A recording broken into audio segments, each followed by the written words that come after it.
Lettre d'un maître soufi, le Cheikh al-Arabi ad-Darkawi, traduite de l'arabe par Titus Burkhardt, aux éditions Arche Milano. Chapitre 15.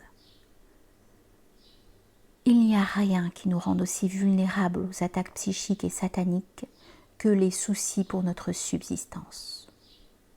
Et pourtant, notre Seigneur nous a juré sur lui-même: dans le ciel est votre subsistance et tout ce qui vous a été promis.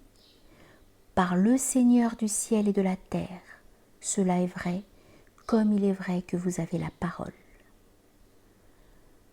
Et il dit également, exalté soit-il, prescris à ton peuple la prière et insiste sur elle. Nous ne te demandons pas de prévoir à ta subsistance, c'est nous qui te nourrirons, et l'issue appartient à la piété. On trouve le même sens dans beaucoup d'autres passages coraniques, ainsi qu'en de nombreuses paroles du prophète, que Dieu le bénisse et lui donne la paix. Il y a aussi la parole du saint Abu Yazid al-Bistami, que Dieu soit satisfait de lui. C'est à moi de l'adorer comme il me l'a ordonné, et c'est à lui de me nourrir comme il me l'a promis, et ainsi de suite. Je ne mentionne tout cela que parce que je crains que tu ne tombes dans le malheur qui frappe la plupart des gens, car je les vois occupés de multiples activités, tant religieuses que mondaines, et ne craignant rien autant que la pauvreté. S'ils savaient ce que l'occupation avec Dieu comporte de bien, ils quitteraient leurs activités mondaines entièrement et ne s'occuperaient que de lui, c'est-à-dire de ses commandements. Mais dans leur ignorance, ils ne cessent d'augmenter leurs activités mondaines et religieuses, tout en restant dans l'inquiétude par crainte de la pauvreté ou par crainte des créatures, ce qui est un oubli grave et un état déplorable. Et c'est bien dans cet état que se trouve la majorité des gens, ou presque tous, que Dieu nous en préserve. Sois donc sur tes gardes, mon frère, et voue-toi entièrement à Dieu. Tu verras merveille. Ne te voue pas au monde, comme le font les gens, pour que tu ne sois pas atteint par le même malheur qu'eux. Par Dieu. Si nos cœurs étaient auprès de notre Seigneur, le monde ne tarderait pas à venir à nous, et jusque dans nos maisons, combien plus à leurs portes.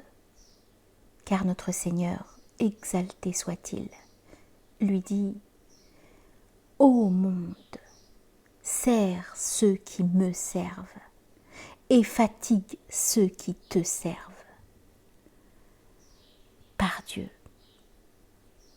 si nous étions à notre Seigneur, le cosmos entier et tout ce qu'il contient ne tarderait pas à nous appartenir, alors qu'il appartient à d'autres, car Dieu en a fait notre serviteur, de même qu'il nous a fait ses serviteurs.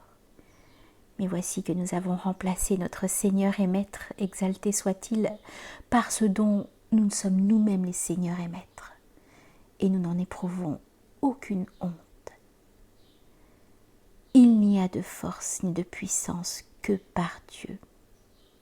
C'est aux activités religieuses qu'il faut vouer son attention, en tout temps et aujourd'hui plus que jamais, car on croirait aujourd'hui qu'il n'y a jamais eu d'activité religieuse sans attache mondaine, et pourtant elle a bien existé, même si elle n'existe plus. Dieu est garant de ce que nous disons. Nous constatons, mais Dieu est plus savant, qu'il n'y a personne qui puisse dire à la foule des hommes pieux de ce temps: diminuez vos activités mondaines et augmentez vos activités religieuses. Dieu vous remplacera dans vos affaires, comme il l'a fait pour d'autres. Aujourd'hui, on ne t'écoutera, et Dieu le sait mieux, que si tu dis « cultive les champs, gagne, trafique » et ainsi de suite. Mais si tu dis « laisse, abstiens-toi du monde et contente-toi », bien peu seront les gens d'élite de ce temps qui t'écouteront, et encore moins les autres. Entends ce que dit le saint Ibn al-Abbas al-Mursi, que Dieu soit satisfait de lui. Les gens ont des affaires, et notre affaire à nous, c'est la foi et la crainte de Dieu. Dieu exalté soit-il a dit: Si les habitants des villes avaient cru et craint Dieu, nous leur aurions ouvert les bénédictions du ciel et de la terre.